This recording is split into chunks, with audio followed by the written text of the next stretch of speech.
So the theology of the body is really trying to help young people when they stumble upon it to understand the virtue of chastity when it comes to dating, marriage, family, sexuality.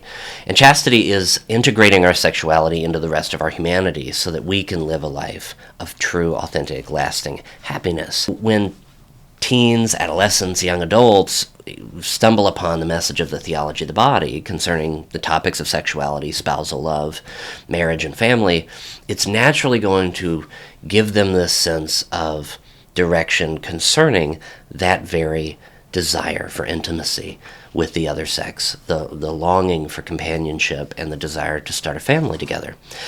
And it's legitimate. We need to be able to answer those questions.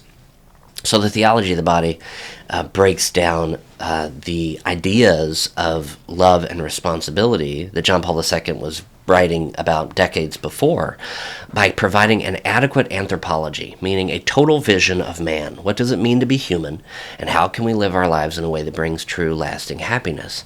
And so he gets into the beauty of marriage and family, both through the lens of the indissolubility of marriage, that in the beginning it was not so. We should not consider marriage as something that we should just end whenever we want.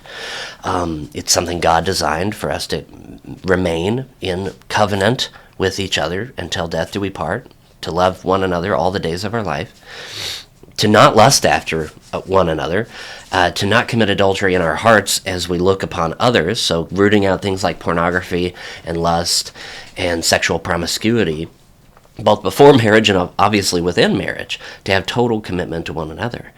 And then to trust in the resurrection, the redemption of our bodies, to not be afraid that in marriage on earth, that it's a sign pointing us to the marriage in heaven. That in heaven, we won't be married to each other, we'll be married to God with each other. God doesn't press the delete button on our marriage on earth when we're in heaven after we die.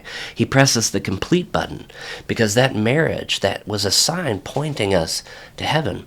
And so the theology of the body teaches teens about marriage in that exact way. It shouldn't end in divorce. You shouldn't cheat on each other. And you have to realize it's a sign pointing us to the ultimate heavenly marriage with God for all eternity.